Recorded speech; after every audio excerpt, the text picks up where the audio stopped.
Hey everyone, so today we are going to discuss about Pandas.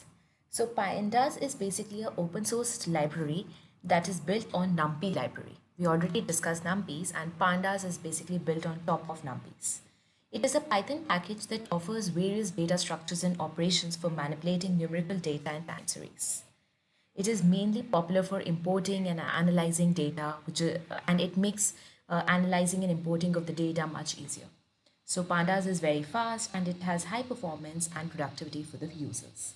So in short, you can think Pandas as a very extreme powerful version of Excel with lot more features. So it's something very similar to Excel, but there are more features here. And the first main data type that we are going to learn about Pandas is series data type. So first we'll understand series, we'll understand what series object means, then we are going to go to data frames. So in Pandas, there are two topics that we cover, series and data frames. And in short, Pandas is basically a open source library built on top of NumPy, and it is an extremely powerful version of Excel with lot more features. So first, let's import NumPy as NP. This is something that you already know. And the next thing that we do is import Pandas as PD. So the way we imported NumPy as NP, we can import Pandas as PD or any other variable that you need. And the first thing that we are going to do is we are going to create a series.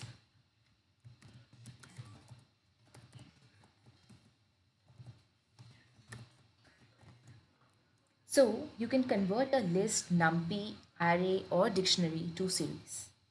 So anything like a list, an NumPy array, a dictionary, everything can be converted to a series. Let's talk about maybe a list. Let me call it as X and the list is 1, 2, 3. And now I can convert this list into a series. How can I do that? I will call PD and on that we have to call series.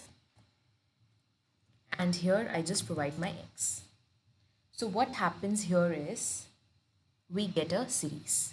Now what's the difference between series and a NumPy array? So a series is very similar to a NumPy array. What differentiates the NumPy array from a series is that the series can have access labels, meaning it can be indexed by a label. So here you see the indexing is based on 0, 1, 2 and so on, right? Which can happen in arrays also. But in series, you can have indexing based on some separate labels as well, instead of indices. So a series is very similar to NumPy array. In fact, it is built on top of the NumPy array object. But what differentiates the NumPy array from a series is that a series can have access labels, meaning it can be indexed by a label instead of a number location. So this is example of one series. Now let's say instead of these 0, 1 and 2 indices, I want some separate labels. So let me have labels list, which is say A, B and C. Now, if let's say I want to create a series with the data as X list, so I'll write data is X, whereas the index that I need, the index should not be 0, 1, 2, but instead they should be this labels list which I am providing. So in series you can provide data and index. So let's see what happens. Now instead of 0, 1, 2, the indices have now become A, B, C because these are the indices, the labels that you have provided. Now you don't need to write data and index. By default, the first thing is data and the second thing is labels. So if you write pd.series and you write x comma labels, it will give you the same thing. So in this way, you can convert a list into a series, a Pandas series. Now, you can also convert a NumPy array to a series. Let's probably create the array. How do we create an array? This you already know, np.array.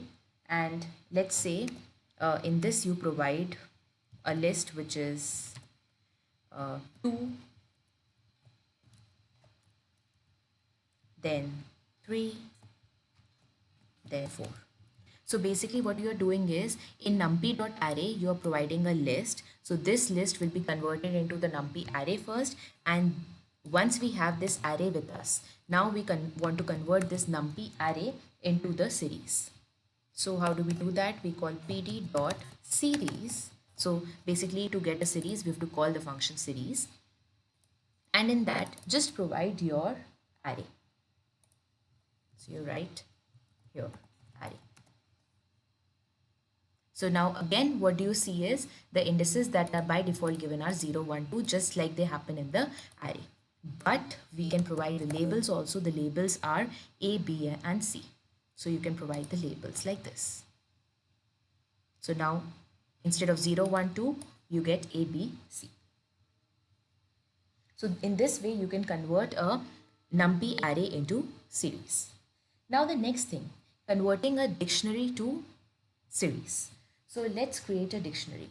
So the dictionary could be, let me write it as, so basically the key is X, the value is 10, then the key is Y, and the value is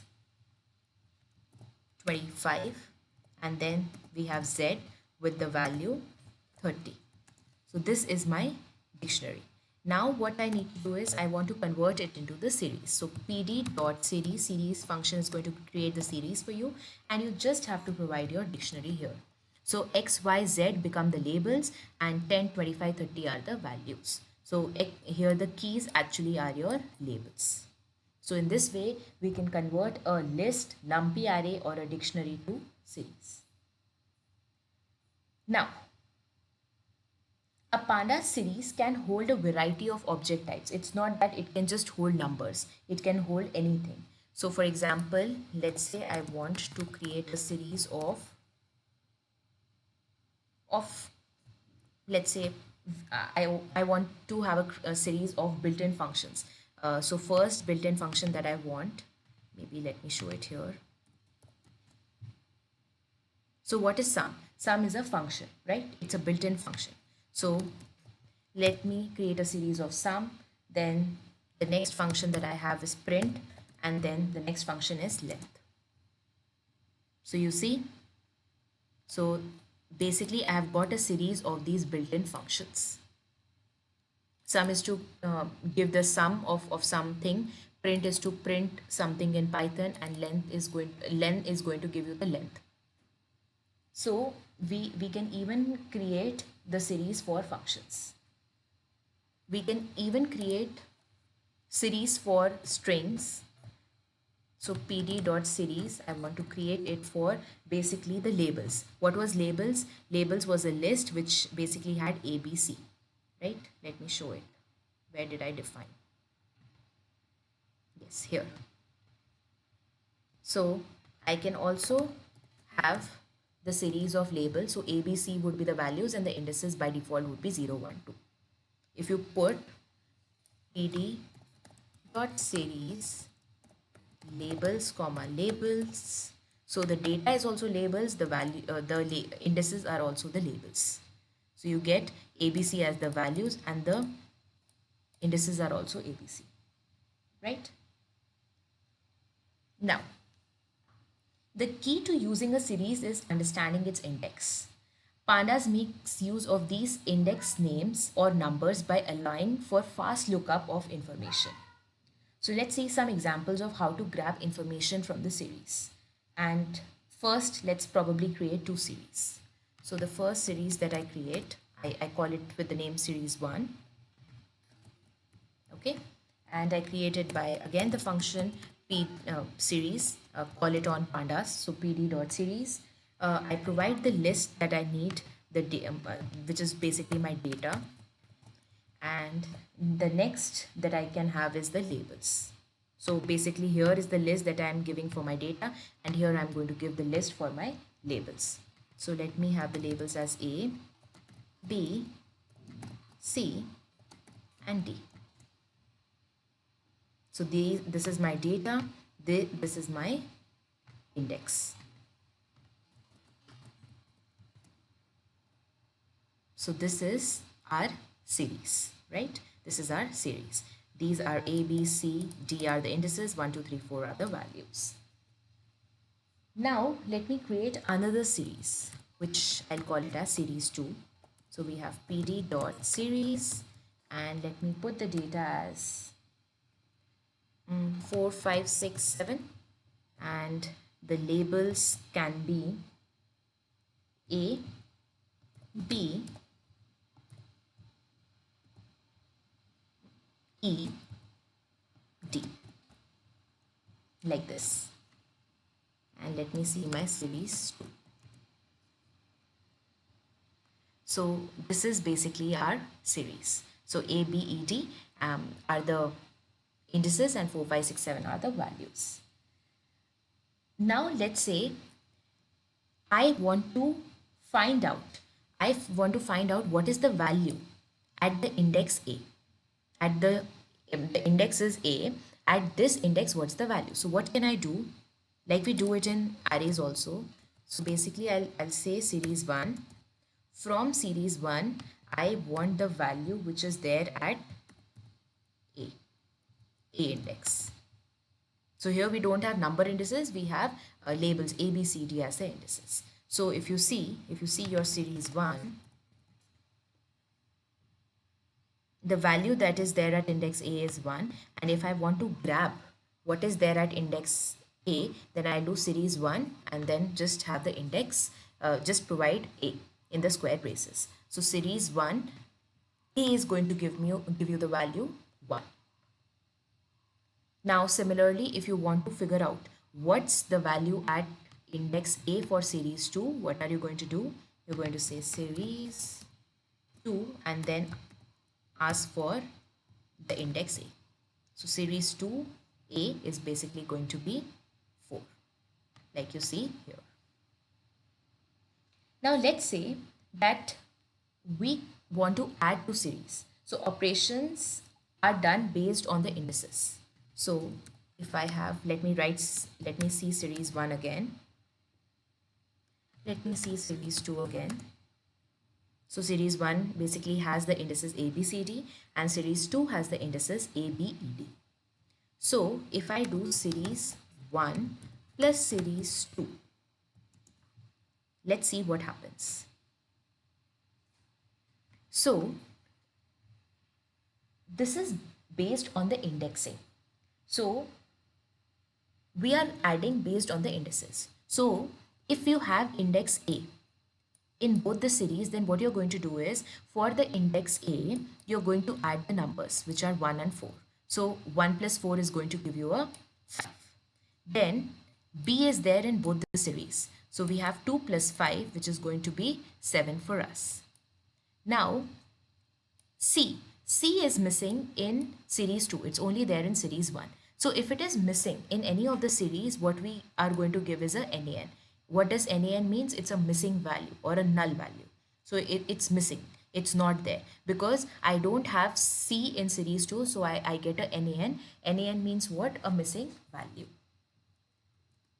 Now if we talk about D is present in series 1 also and in series 2 also. So you take the values, which is 4 plus 7, and then you do a 11. Now, if you talk about E is there only in series 2. It's not there in series 1. So basically you get a NaN because it's present only in one of the series. So this is how two series can be added. Similarly, subtraction as well. Now, this was a bit about series. So series are basically similar to our NumPy arrays. The only difference is that first of all, yes, they are built on top of NumPy arrays, but what differentiates them from the series is, so basically NumPy arrays and series are different because in series we can have access labels, meaning it can be indexed by the label instead of a number location. Whereas in NumPy arrays, we just have the indices based, the zero based indexing. That is indices based on the integers, 0, 1, 2, and so on. One more thing to revise, what does NaN stand for? NaN means not a number, and it is one of the common ways to represent the missing value in the data. So that's pretty much about series. Now we are going to move ahead and understand what a data frame is. So the next topic that we have is data frame.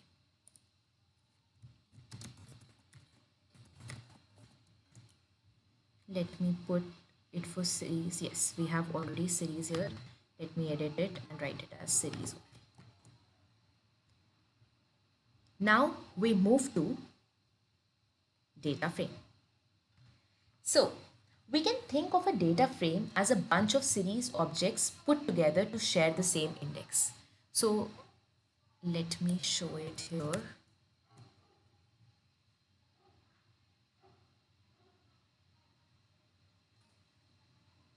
So if let's say this is one series with the indices 0, 1, 2, 3, and then we have another series 6, 7, 8, 9. Again the indices are 0, 1, 2, 3, right? So the indices are the same. So basically what is a data frame? Data frame is a bunch of these series objects which are put together to share the same index. So basically what the data frame would be, these are my indices, and the data frame would basically have two series. The first one is 1, 2, 3, 4, and the next series is 6, 7, 8, 9. So basically both of them share the same indices, but they are two series just put together. Let's understand this with help of an example. So first of all, let's create a data frame. So for creating a data frame, let's first understand what rand function means.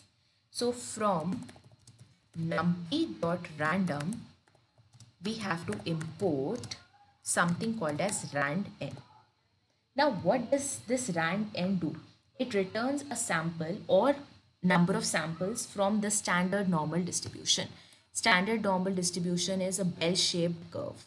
It's the normal distribution or the Gaussian distribution. So it's a bell-shaped curve. In standard normal distribution, here we are going to have a 0. So the mean of this distribution is a 0. So basically rand function, it returns sample or a number of samples from standard normal distribution. And where is this rand stored? It's basically stored in numpy.random. Now, what can I do with this rand? If I just provide 4 here, what happens? I basically get an array with 4 elements, and these all 4 elements have come from the standard normal distribution. If I write rand of 10, that means 10 elements would come and will be stored in an array, and they have come from standard normal distribution. If I write 4, 5, that means I am going to get a 2D array. I'm going to get a 2D array, that is the number of rows would be 4. So this is the first row, this is the second row, this is the third row, this is the fourth row, and then we have columns. So this one is this one is the first column, this is the second column, third, fourth, fifth. So basically I get a 2D array with basically 4 rows and 5 columns if I provide rand 4, 5. If I provide rand 3, 3, then basically I'm going to get a 2D array with 3 rows and 3 columns. So what I can do is pd dot, now how do I create a data frame? To create a series, you call series function. To create a data frame, similarly you call data frame function. So let me just put data and just do a control space so that I get suggestions, and you see the first suggestion, which is data frame. So here what you have to provide this 2D array. You can convert a 2D array into a data frame. So here you have to provide your, let's say, rand, and you say I want 5 rows and 4 columns like this. So let's see what happens. So you see a matrix type of a structure is created, and there are 5 rows, 0, 1, 2, 3, 4, everything is 0 indexed, right? So this is the first row, or the zeroth row, this is the first row, this is the second row, this is the third row, and this is the fourth row. So there are 5 rows. And columns, this is the first column, this is the second column, this is the third column or the fourth, and this is the fourth column. Obviously, if you talk about in indexing, this is the zeroth column, this is the first column, this is the second column, and this is the third column. So everything would be 0 indexed. Okay, the position is first. The position is, this is the first position, this is the second position, this is the third position, this is the fourth position. But indexed is, this is 0 index, this is first index, this is second index, and this is third index. So basically, this is a matrix kind of a thing, which is called a data frame. Now, what you could do is, you could also give the index, that is, instead of the 0, 1, 2, 3, and 4, I can obviously provide the index also like I used to do in the series. So I can provide the index. So the index that I can provide are, say, A, B, C, D, and E, since we have 5 rows.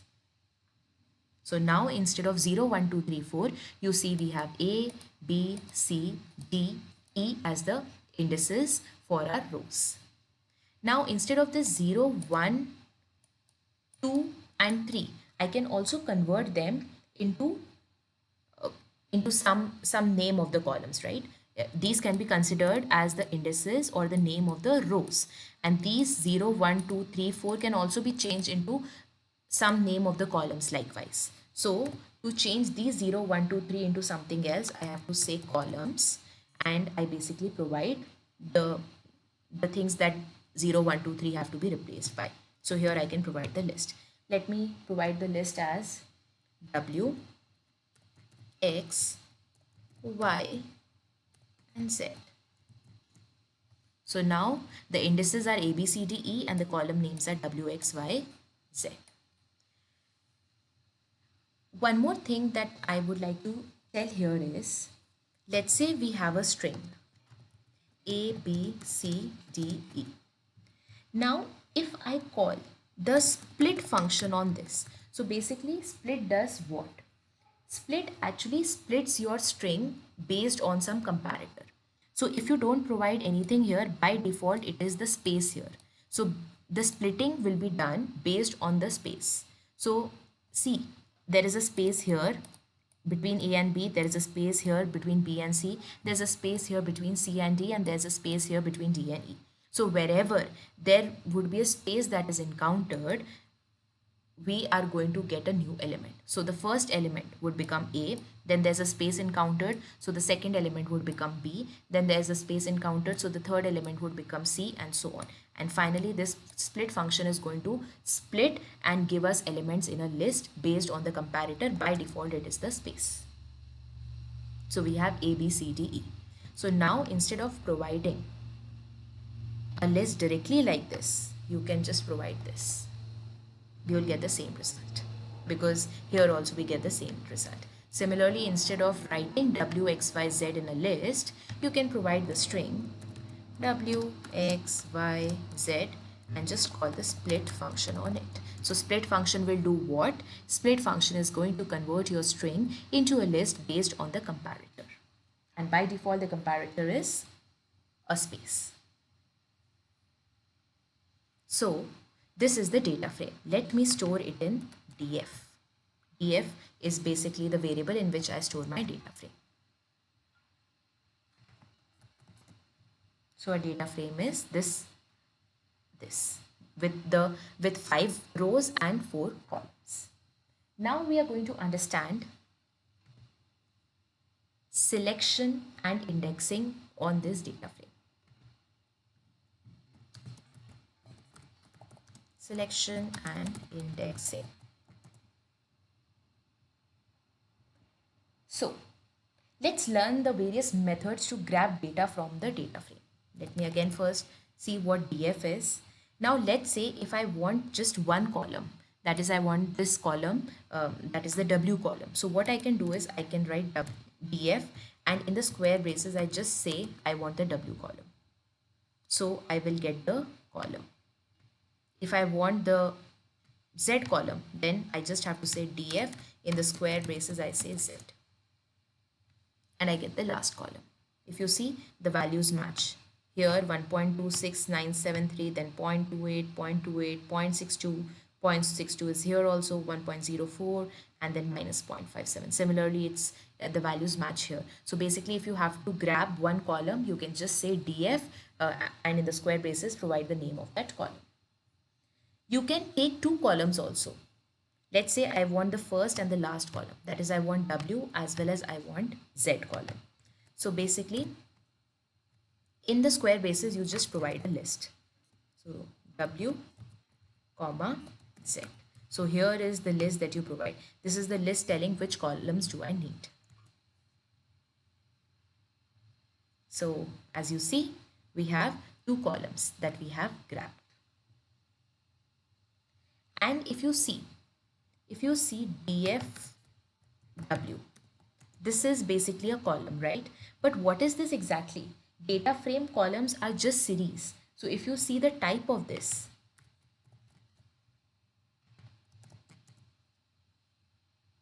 it is a series. So what is data frame? Essentially, it is multiple series just put together, and all the series have the same indices or the labels.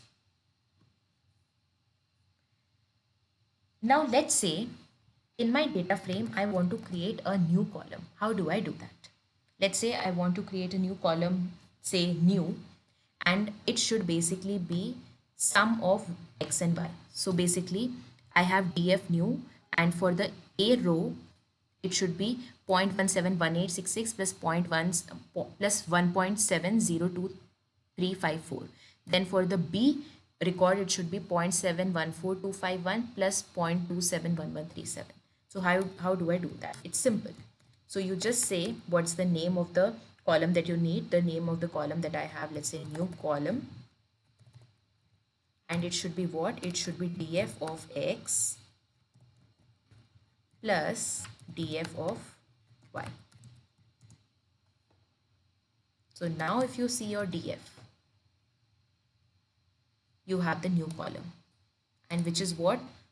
So for each record, whatever value was there in the x column and the y column, they were added to give us the value of the new column. So 0.17 plus 1.7, it's around 1.87, right? So the new column gets the value from the x and the y column. So you can create new columns very easily. Now let's say you created the column, but then you realize that I don't need it. So you can even drop the column. So you can remove the column, and you can do it by df dot drop. So drop function helps you drop the column. And let me say the column that I need to drop is new column.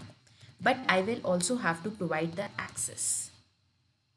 So this is going to give me a error. Why? Because drop function by default is going to try to drop a record. But if we have to drop a column, then we have to say access 1. So access 0 does what? Access 0, it tries to delete a record, whereas access 1 tries to delete a column. So we have to provide access 1 to say that we want to delete a column, and the name of the column that we want to delete is new column. So now this will work. By default, the access is 0. That is, it would try to delete the record new column if there is. If there is no record with new column, it's going to give an error. Record means a row. Now, if you see your df again, you'll be surprised to see that new column still exists. So you dropped it here, but it still exists here in df. So basically, if you want to delete a column permanently, you will have to say in place equals to true. You will have to say this. So if you don't say this, your column won't be deleted permanently. It will just be deleted for this place, that is for this cell. So just for the viewing purpose, the new column will be deleted. But if you want to delete it permanently, you will have to say in place is equals to true. So in place is a boolean which accepts true or false. By default, it's false. So if it is false, then what happens is, by default, if I don't write anything here, in place would be false. And what happens when we run this, we actually get a copy of the data frame which is modified. But if we want to do the operation permanently, that is if we want to do the drop permanently, then we'll have to write in place equals to true. So now if you see your df, new column will be gone and we are back with the original data frame that we started with. Now this was about how do we delete a particular column. We can try to delete a record also, that is a row also. So in that case, we have to say df.drop and I tell the record that I want to drop, say E. And here by default, the access is 0. So even if you don't provide the access, it's fine. So the record will be deleted. So basically when I say df.drop E, we are going to search if there is a record named E, and if it is, then I'm going to delete it. But if I directly write here W, this is not going to work because it's going to give an error, because it is going to check, is there a record with name W? No, it is not. No, it is not. So when I have to drop a column, I will have to provide access is equals to 1. If I have to drop a record, I have to provide access is equals to 0. If I have to drop a record, even if I don't write access is equals to 0, it's going to be fine. The reason is by default, the access value is 0. Now, if you see, your E record is dropped. But if you check your DF again, your data frame would still have E. Why would it have E? Because you have not specified in place is equals to true. So what would happen here is in place is equals to would be false, and you are just going to get the modification, that is deletion of E, but the copy of it would only be returned. And the exact change, the permanent change would not be made in the DF. So your DF still has your E. So that's pretty much about dropping a row or a column. Now, let's talk about if we want a particular record. If obviously we want a column, we do it like dfw. Let's say if we want a particular record. So what do we do? In that case, we have df.lock and I provide a. So basically, lock function is going to help us get a particular record or a row. So it would be df.lock a, and in that case, what would happen is this entire record would be seen. So df.log a, so we are going to grab the entire record, first record. We can grab this record also. So how do we call that? We are going to call it by dfe. So e is what? It's the index. So df.log e. You cannot directly say dfe, because if you say dfe, e should be the column name. But if you want the record, it has to be df.log e. So to get the record e, you have to say df.log e.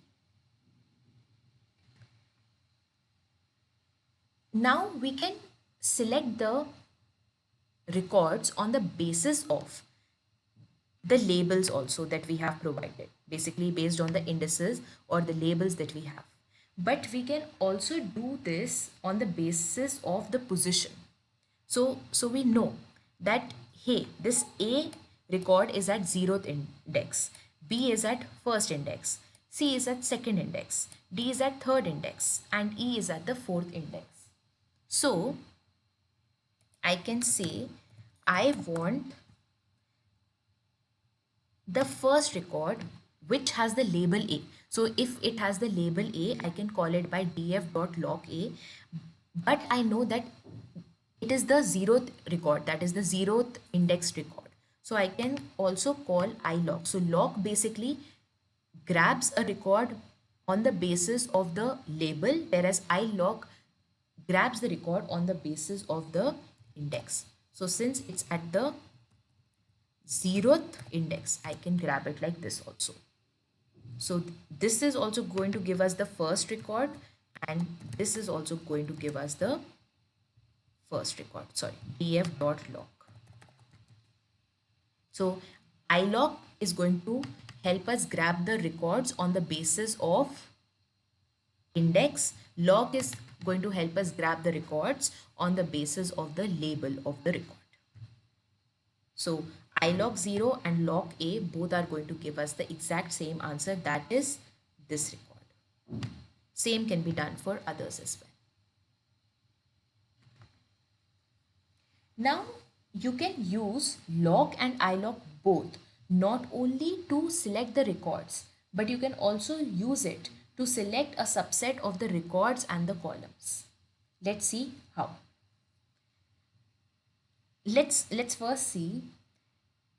I want maybe only this particular record, that is with the row B and the column Y. So what I can do is, first I see df.log and I want the record B. So that's why I write df.log B. Now if here in a comma, let me write it here. If here with a comma I provide Y, that means out of this, take only the column Y, only the column Y. So you get this value, which is 0.2711, which you see here as well, 0.271137, right? I can probably print df here for you so that it's more simpler. So 0.271137. So here the value is provided with some rounding off, but here it's the exact value. Now I can also select a subset of rows and columns. Let's say I want this and this. Okay. So basically I want the records BC and I want the columns XY. So I can again write df.log. I want the columns as BC. So now before the comma I provide the rows and after the comma I provide the columns. So since I want a subset of rows, I have to put a list. I have to provide a list. So I provide the list like BC, and I want the columns, two columns, which is XY. Again I have to provide the list, which is X comma Y, like this. So now if you see, you get a subset of the data frame with these values. The values are same: 0.71, 0.27, 0.09 and 0.946. So you can select subset of rows and columns as well. Moving on to the next thing, which is conditional selection.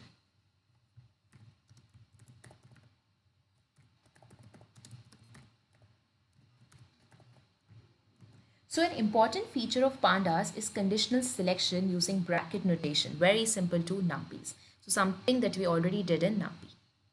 So let's see our DF again, which is a 5 cross 4 matrix, you can say, 5 rows and 4 columns. So if I want to see, are the elements greater than 0 or not? So if they are greater than 0, then instead of this number, what I'm going to get a true. If they are greater than 0, I get a true. If they are less than 0, I get a false. So let's see.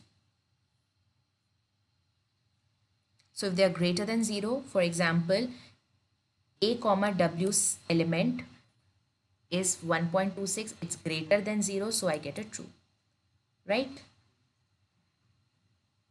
A comma x element with 0.17, if they are greater than 0, yes, they are greater than 0, so I get a true. If you see az element, which is minus 0.157, it's less than 0, so I get a false. So if it's greater, if every cell element is greater than 0, I get a true in place, otherwise I get a false. Now if I take a df of this, what is going to happen is that wherever there is a true, I'm going to get my value back, whatever value was there in the data frame. That is 1.26. Wherever there is a false, I will not get my value back. I will get a NaN, not a number. So I'm going to get the value back only for the elements. Only for the elements where I have a true. If I have a false, I'm going to get a NaN there. Obviously, we are not changing the df. The df still remains the same. It's just that we are manipulating our df. So basically we figured out how df is is the cell greater than 0 or not greater than 0. So to check that, we have df greater than 0. If a cell value is greater than 0, it gives us a true, otherwise it gives us a false. And let's say I only want the cells with the value true to be displayed, then I do a df of df greater than 0. So wherever there is a true, the value will be displayed, otherwise we are going to get a NaN. Wherever there is a false, I get a NaN, which is not a number. Now let's grab one of the columns. The columns I can grab directly, which is dfw. Now let's say I check here. Is the column greater than 0? So if the value is going to be greater than 0, I get a true. So I get a true here also, I get a true here also, I get a true here also. But if it's less than 0, I get a false. So less than equals to, I get a false. Even if it is 0, I will still get a false, because the condition that I'm checking is dfw greater than 0. So even if it's equals to, it's not going to satisfy this condition, and that's why I am again going to get a false. Now if I take a df of this, so basically you see I'm getting a true for A, B, C, D. So for the first first 4 records I'm getting a true, and for the last record I'm getting a false. So what should I do is, if I take a df of this again, then what will happen? Only those records which give me a true will be displayed, and the last record would not be displayed. It's again only about the display that we get. The df still remains the same, which has 5 records. But since I'm getting a false here, so the last particular record is not going to be displayed.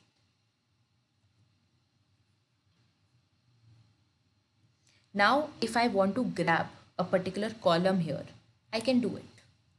So let's say in this, I want to grab the Y column. So I just have to write, if let's say this is my new df. So how can I grab a column? I just provide a Y here. So I grab the column if I want to just grab one column. If I want to grab multiple columns, I can provide a list y comma z say, and I get a subset of the columns. So I have to provide a list, right? So list should be like this. Yes. Let's try to add a couple of conditions. So let's see df x column greater than 0. So this is the first condition that we checked. So let me write df here. And if you see, we are grabbing the x column and we are checking if it's greater than 0 or not. So this is less than 0, so it's going to be a false. This is greater than 0, so it's going to be a true. This is less than 0, so it's going to be a false. Greater than 0, so true. Greater than 0, so true. So we see these, right? Now let's check one more condition. Let's check for y. Let's say y. And we'll check whether it's greater than 1 or not. So this will give false. It's greater than 1, so true. This will give false, false, false, right? So if you see, there is only one true. Now here B is true, D is true, E is true. Here only B is true. So if you do a bitwise AND, so in bitwise AND what happens is, If we have 0 and 0, we get a 0. That is false and false gives us a false. 1 and 0 or 0 and 1 both give us 0. Only we get 1 when both the conditions are 1. So we are going to get true only for B because it's true in this condition as well and this condition as well. So let's check. So the first thing that we write is this greater than 0 and this greater than 1. So we only get true for B, right? Now, if we do a DF of this, we are only going to get the B row. Let's see. Take the DF of this and you only get the B row. Now, if you want, let's say Y and Z column, so now you can provide the list Y, comma, Z. So now you just get the Y and Z column for the record B. Okay. Now let's do some more of indexing. Let me delete this. So more index details.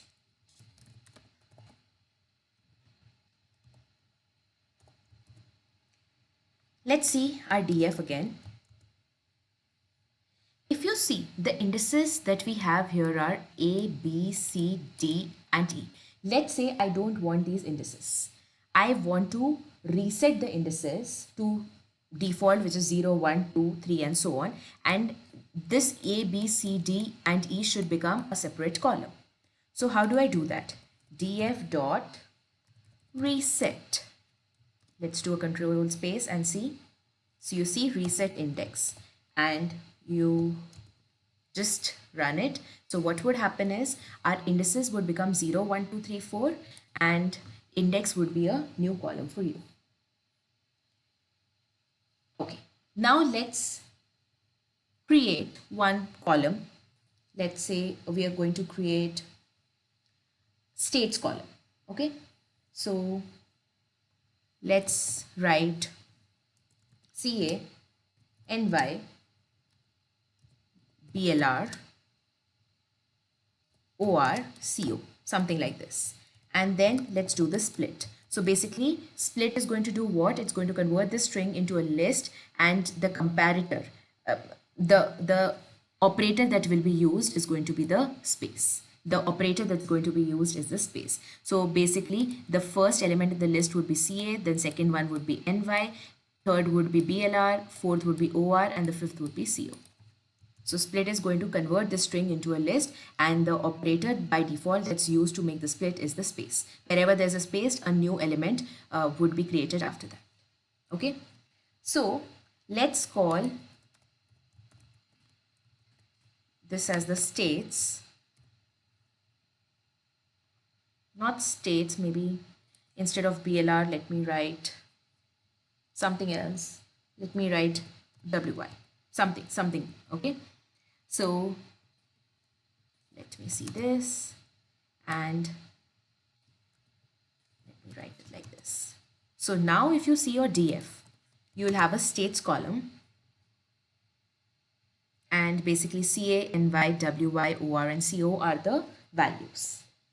Now let's say I want to actually set the states as basically my indices. I can do that as well.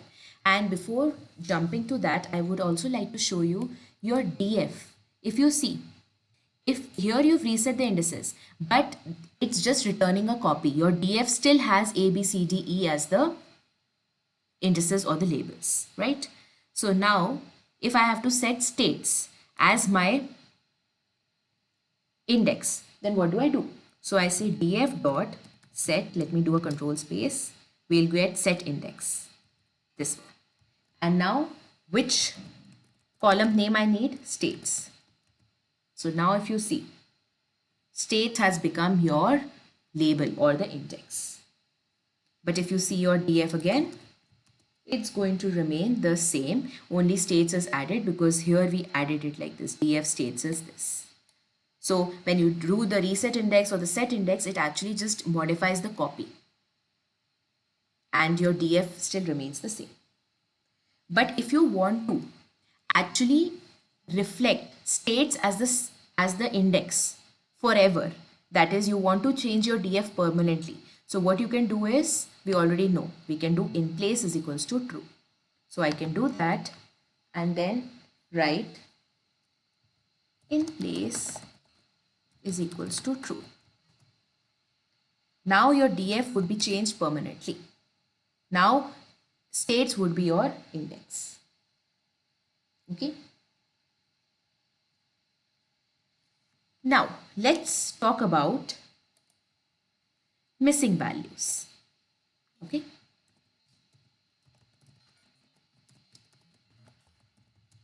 So we understood about set index, reset index. Now let's talk about if there is missing values in the data frame.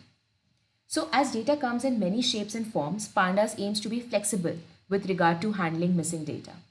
While NaN is the default missing value, NaN means not a number. So let's basically create a data frame.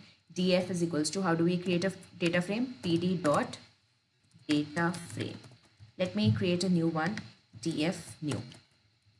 pd dot data frame, and here I basically provide a dictionary. So we have A, and then I provide 1 comma 2 comma, how do we put a NaN that is not a number? If you write np dot NaN, it's basically the NaN that is not a number. So I can write np dot NaN. So what happens with this? Let's see. Now let me see my df new. So basically what happens is A is the column name, and then this is basically the records of that particular column. I can have multiple. Let me have B as well. B is the new column name, and that's the second column, and the values here are 5 comma np dot NaN. Let's have another NaN, np dot NaN. And let's see our df new. So now basically there are two columns. I can also provide another column. So this is another way of creating a data frame, right? Here is the column name, and then you provide the records for that particular column. Then we have the next column name and then the records for that. Now for C, let's have 1, 2, and maybe again a NaN, not a number, that's the missing value. And let's see our df new. So now this is basically our new data frame. So we can drop the null values. Now there are missing values, right? We can actually drop these null values. So what do? We can drop the null values using drop NA. So df dot drop NA, right? It removes the missing values, right? Let's see what happens with this first of all. Oh, df new. This is our new data frame that we are talking about. Now what happens? Can you see? Basically all the rows which have NaNs are actually deleted. So by default what happens is access is 0. By default access is 0. That is, all the records which have NaNs would be deleted. So if I do access is 0, I will still get the same response. But if I write access is equals to 1, then what happens? Only the columns will be deleted which have NaNs. And essentially here there are all the columns which have NaNs. So there's nothing left. Maybe instead of NaN here, let me write a 3. So now our df new becomes like this. And then when we drop NA with access is equals to 0, 1 and 2 records would be deleted. We are left with only the 0th record. With access is equals to 0 also, if you set it by default it's 0. So 92 and 93 cell give the same answer. And with access is equals to 1, the C column remains because there are no nulls there. So by default, access is equals to 0. Now let's check our DF again. It will still remain the same with all the null values that we have. Now we understood what drop n is. Drop na basically removes the null values. We can actually fill the null values also. So we can substitute something instead of this nan. So what we do is we call the function which is called fill na, right? And basically we can provide the value that we want to fill it with. So let me call it as null value is filled. So now if you see, all the NaNs will be replaced by this value. So all the NaNs get replaced by this, whatever value we provide here. Okay. Now I can also fill it for a particular column. Let's say I just want to fill it for B column. So I can say df new, I can just grab the B column and say whatever null values are there in the B column, just fill it. So we get the B column only here, right? Because we are doing it only on B column, right? So basically for others it does not happen. Only we check the B column, we grab it, and then we fill the values only for this particular column. So if you see df new B, you will grab it, it will have NaNs, and then what do is you fill it with this. So now the NaNs are actually replaced by null value is filled. We can also do one more thing. Let's grab the A column. Now df new. Okay, that's the new df that we are using. Df new. Now what we want is this nan to actually be replaced by the average of the remaining numbers, or the mean of those numbers which are not nan. Basically, I want all the nans in this particular column A to be replaced by the mean of the remaining numbers which are not nans. So what I can do is I can say fill na, and the value that I provide is basically, I want the mean, right? So the mean would be like this. You take the mean of the column A. Now if you see, again I have to write df new. Now if you see, let me show you df new A. So basically what would mean give me? Mean would give me, since these are the non-null values, I'm going to take only these, and I'm also going to divide it by total number of points which are not null.